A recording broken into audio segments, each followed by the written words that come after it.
वाहिगुरु जी का खालसा वाहिगुरु जी की फतेह। सलोक आवण आए सृष्ट में बिन बूझे पस्तोर, नानक गुरमुख सो बुझै जाके भाग मथोर पड़ी। या जुग में कै कमाया जन्मत मोह मोहनी माया, गर्भ कुंठ में उर्द तप करते सास सास सिमरत प्रभ रहते। उर्ज पड़े जो छोड़ छटाना देवन हर मन बिसरना, तारो कृपा जिसे गुसाई इत पुत नानक तिस बिसरो नाही।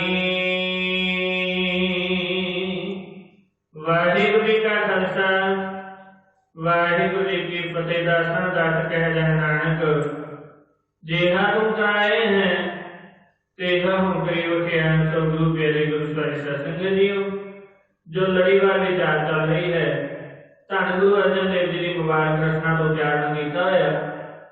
ये 52 अखरी का 6वां शब्द है जी, जो कि धन गुरु ग्रंथ ਸਾਹਿਬ के मुबारक अंक 251 में सुशोभित है। आओ पहला श्लोक जिसके सानू उपदेश देते हैं, कहता भाव केंद्रीय भाव समझाते हैं, फिर अर्थ दसना कर रहे हैं। श्लोक आवण आए शिष्ट में बिन बूझे पसटोर। आवण आए कहते भाई मनुख आंदा है इस संसार दे विच, क्योंकि पहली गल यह है गुरबाणी का फरमान संसार है। संसार इस संसार संसार है आया है। इस संसार दे विच मनुख की पैदाइश हुई है, जन्म होया है। आवण आए सृष्टि में, इस सृष्टि दे विच इस कायनात दे विच इस मनुख ने जन्म लिया। पंज भूतक ए नाशवान शरीर धार के बिन बूझे पसटोर। बिन बूझे इत्थे कई वीर पस कह दिंदे ने, पस तां दर्द नूं कहा जांदा है, इत्थे पशु तो पशु भी नहीं है, पस हल्का जो ऊपर बोलिया जाता है। कहते बिन बूझे पसटोर, बिना बूझे बिना जाने इस मनुखे जामे का असली मनोरथ की है, जिहड़ा मनुख समझदा नहीं है। कहते भाई वो एक तरह पशु की न्याय है, क्योंकि वो भी समझ लिए थोड़ा जिहा, क्योंकि माफ करना असं अखर चक्के बह जाते हैं पशु क्या है, सानू क्यों क्या है, उसका कारण भी समझिए।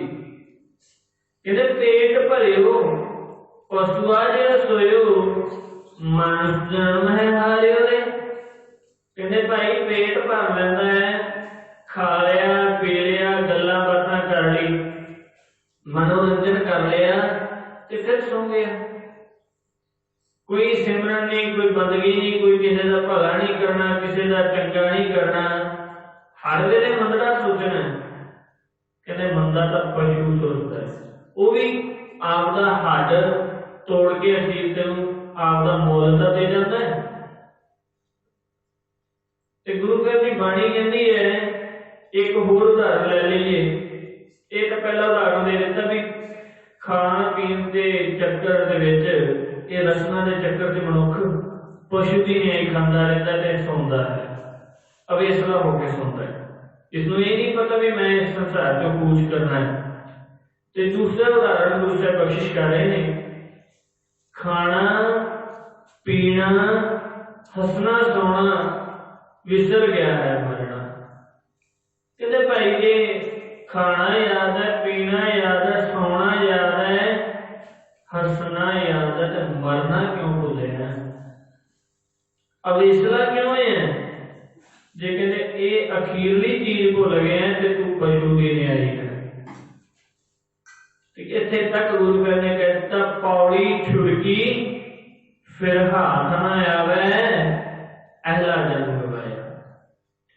कहते जे पंज भूतक शरीर रूपी पंज पड़ावां दी जे पौड़ी दे हथों निकल गई, मुड़ के भाई ये छेती दिन हाथ नहीं आनी, ये मनुखा जामा नहीं हाथ आएगा, क्योंकि इस धरती में तेरी सिकदारी कहते हुण तां तेरी सरदारी है, पर जे भाई जे हुण भी तू पशुआं वाले काम कीते फिर कोई फायदा नहीं। किसी का माड़ा करना ही पशु की करतूत है, क्योंकि करतूत पशु की मानस जात लोक पचारा करे दिन रात, बाहर भेख अंतर मल माया छप स्नान कछ करे छिपाया।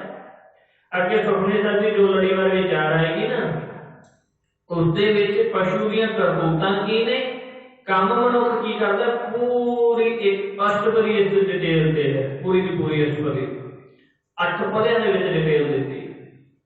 कहते खांदा है, बेईमानी करता है, चोरी करता है, निंदा चुगली करता है, ईर्खा द्वेष करता है, किसी की तरक्की तो सड़दा है, ये पशु की फितरत है, मनुख की नहीं। फितरतां तो पशु वाली चक्की फिरदा ते कहना जी मैं मनुख हां। गुरु ਸਾਹਿਬ कहते निरंकार की नजर च मनुख नहीं तू पशु है, क्योंकि करतूतां सारियां पशुआं वालियां ने। क्योंकि एक पशु होवे ना दूसरे ਨੂੰ देख के राजी नहीं हुंदा, कदे ना कदे भिड़ंत हुंदी है। ते कहंदे मनुख दे भी तां ਇਹੀ ਲੱਛਣ ने, एक दूजे दे नाल वैर कढना, बेईमानी करनी, कहंदे ਇਹ पशु दे काम ने, मनुख दे नहीं। इसलिए गुरु ਸਾਹਿਬ कहंदे सरदारी सी पर तू नौकर बन गया। किवें बने अगे दसणगे। नानक गुरमुख सो गुजै जाके भाग मथोर। नानक गुरु अर्जन देव जी कहते ने, हे नानक ओही जीव समझ सकदा जिहड़ा गुरु नूं सन्मुख लेके चलदा है।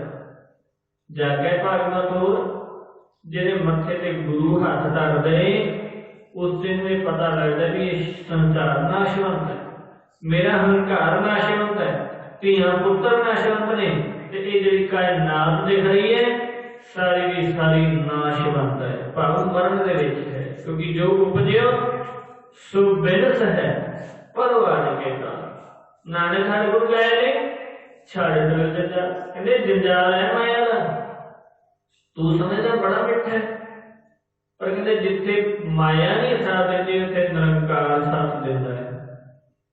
तो यही कहते ओही मनुख एक ज्ञान नूं समझदा है जिहदे मत्थे ते गुरु ने हथ धरिया होवे। क्योंकि असीं मातरना समझदे हां माया ही सब कुछ है। कहते माया गुजरान तक ठीक है, जो गुजरान तो ईमान ते आ जाती है, फिर मनुख नूं बेईमान कदों करदी है इहदा नहीं पता लगदा। पौड़ी दे विच सानू इंज कह लईए एक तरह की पौड़ी दित्ती है निरंकार तक पहुंचण दी तरीके दसे ने। या जुग मैं एक कौ आया, या जुग मैं कहते जो भी मनुख इस संसार दे विच आया एक को आया, सिर्फ ते सिर्फ आया एक है, इंज कह लीए आया एक काम लई है। क्योंकि इस संसार च ना तां असीं धिया पुत्तर नाल लैके आए हैं ते नाल लैके जाना है।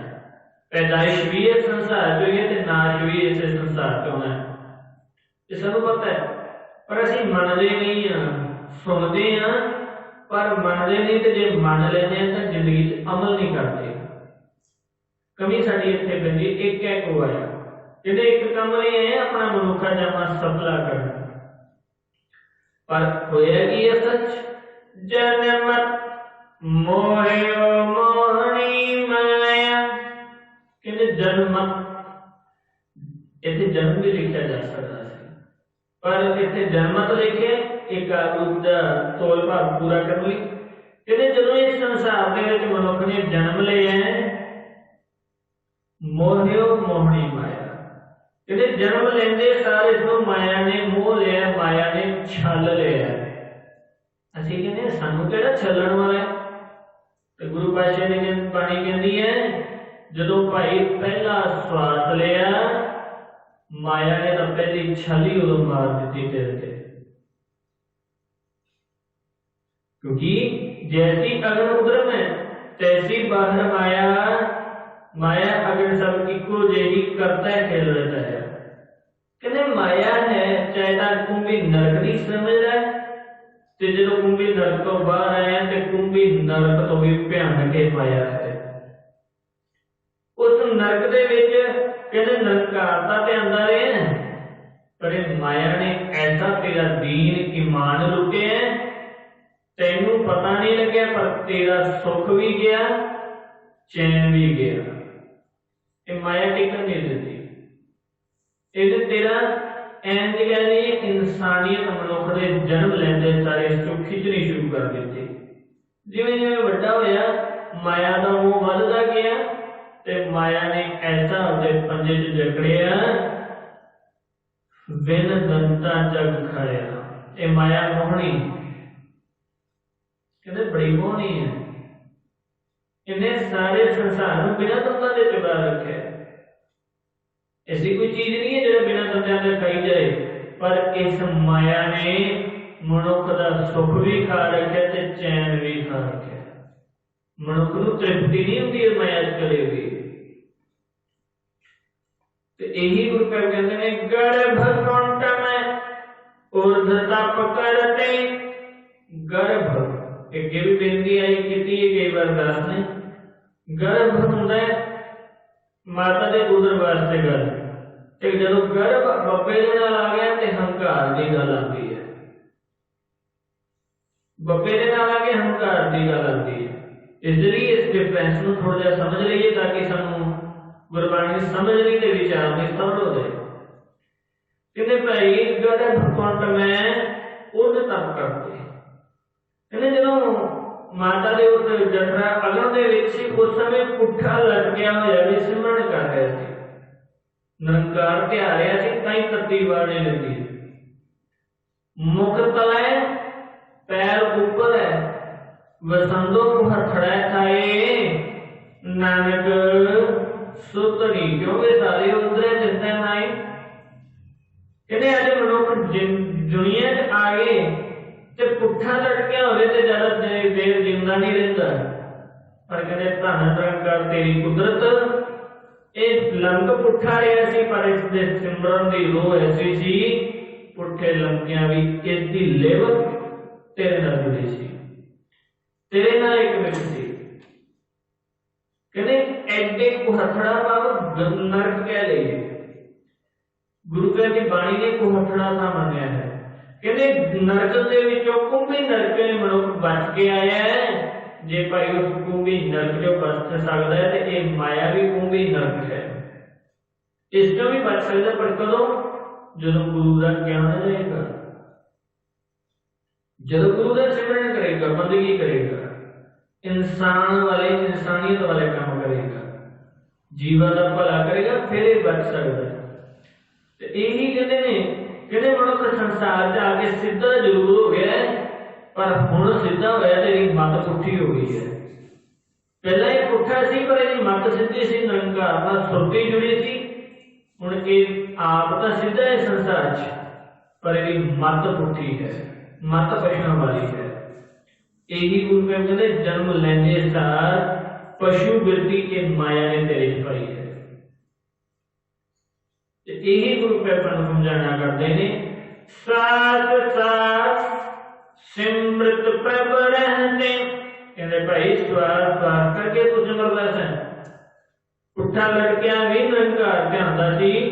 कहते कुछ परे जो छोड़ छड़ाना, पर जिस समय इस संसार के विच आए हैं, इस माया मोहनी ने छल मारी, छल मार के उर्ज परे तेनू रुझा दिता संसार दे विच।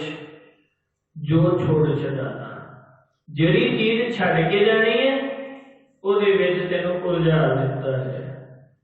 क्योंकि किवें उलझाया, पहला तां इस गुरु घर की बाणी ने अनेकां प्रमाण सानू दिते ने।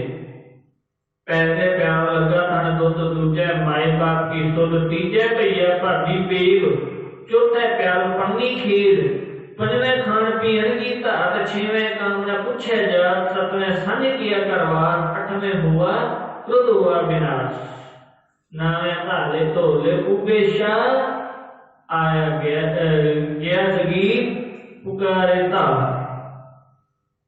कहते 10 पौड़ियां मनुख जिंदगी बसर कर जाता है, पर यह सुरत नहीं रही जिस तरह नशेड़ी नशेड़ी हालत संसार की कोई सोची नहीं होंगी, इस मनुख नूं भी माया के नशे दे विच कोई अपनी इंसानियत की सोची नहीं होंगी। असीं अपने झात मार सकते हैं।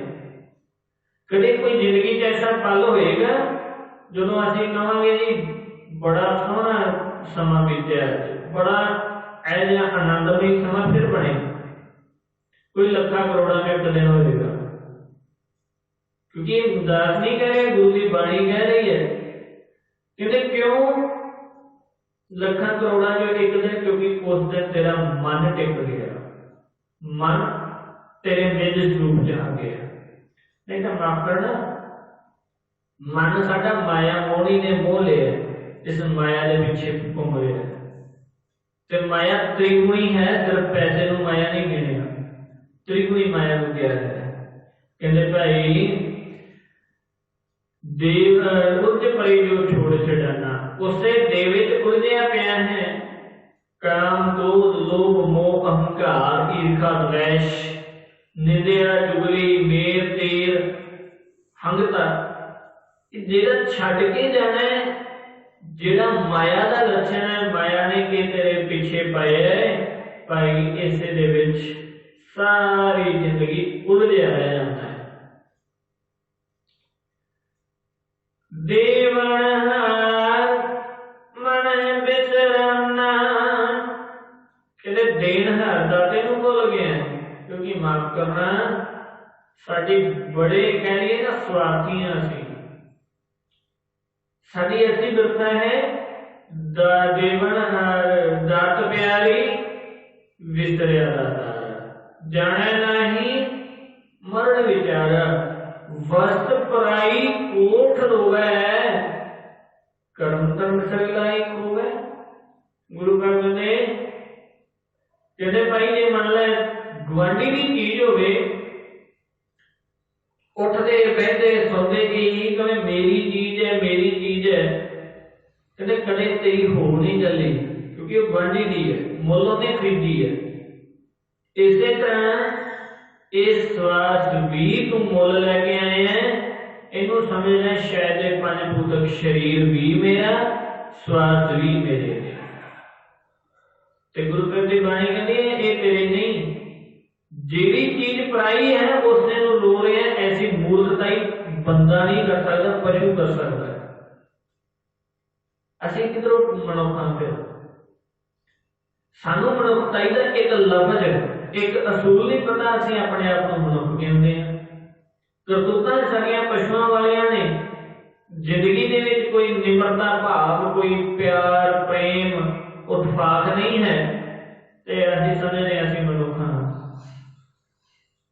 ते गुरु घर ने यही अज समझाया है, देवनहार मन बिसराना, जेड़ा तेनू दाता देने वाला है, जिंदगी का पहला स्वाद देने वाला है, उन्होंने भुल गया। क्योंकि गुरु घर कहते मनुख जो किसी का एहसान भुल जाए ना, उसको एहसान फरामोश किया जाता है। पर जो निरंकार का एहसान भुल जाए तो उन्होंने की कह सकते हैं, सोच सकते हैं। तो गुरु घर यही सानू बार बार समझा रहे थे। कहते कई ऐसे भी ने जिहड़े कुंभी नरक उन्होंने सोची टुट जाती है, मर जाते हैं। ते कई ऐसे मंदभागे ने जिहड़े संसार च पहला स्वाद लेंदे ने, मर जाते हैं। ते कई ऐसे ने बचपने की अवस्था च मर जाते हैं, कई भर जवानी ते कई बुजुर्ग हो के जाते हैं। पर कहना सारा संसार सारी कायनात नाशवंत है, मरना सबने जिन्हें मनुख जे मनुख है ते मन देना रेनू न भुल, उन्हों न बिसरा। तारो कृपा जिसे गुसाई, गुसाई का भाव है, गुरु का भाव धरती, साई का भाव मालक। हे मेरे धरती के मालक, मेरे परमात्मा मेरे ते कृपा कर, मेरे ते बख्शिश रहमत कर, अपनी मेहर भरिया हाथ रख। एक उत बिसरना ना माफ करना, एक उत नानक ते बिसरना। कहते मेरे परमात्मा जिस पे तू बख्शिश कर दे, वो मनुख इस माया की छल तो भी बच जाता है ते इस संसार च भी तेनों ते आंदा है ते संसार तो बाद भी तू पैदा रखदा है। ते देखा गुरु ਸਾਹਿਬ जी बाणी ने सानू यही समझाया, कहते जे भाई नहीं समझेगा माया तेरा सुख चैन भी खो लेगी, तेरा कह लिए मानसिक संतुलन भी बिगड़ जाएगा माया च। क्योंकि जब मनुख हंकार दे पास होता है ये माया का सर्वोत्तम गुण है, ये छल मारती है। इसे भी गुरु ਸਾਹਿਬ ने सानू समझाया है भाई निरंकार नूं ना भुल ते कहने इसे भी अरदास करते हैं अकाल पुरख अगे, मेरे परमात्मा कृपा कर मैनू अपना नाम दे, मैनू अपनी बख्शिश रहमत कर ताकि मैं तेन बिसरा ना, तेरा नाम ना तेरा आपां भी यही बेनती करिए सतगुरु साडे ते कोई समर्था नहीं है कि तेनू ध्यान सकीए, साडे ते बख्शिश रहमत कर, उद्यम साडा बख्शिश तेरी कृपा तेरी, तेरी कृपा तो बिना पता नहीं हिलदा। असीं भी तेरा सिमरन करके अपना मनुखा जामा सफला कर जाइए, मता किते पशु की न्यायी इस संसार को जन्म गवा जाइए। सो इन्नियां को बेनतियां करदा कि महाराज अज जे कोई गल चंगी लगी होवे धन गुरु नानक साहिब दे दरबार दी जान के पल्ले बनना, अमल करना, जिंदगी कमाना, वध घट बोलिया दास दा ना विचारते हुए साध संगत देवो सीस करो अरदास, अगे तो कथा विचारा करन दी जाच आ जावे। गज वज के फतेह दा जवाब फतेह। वाहिगुरू जी का खालसा।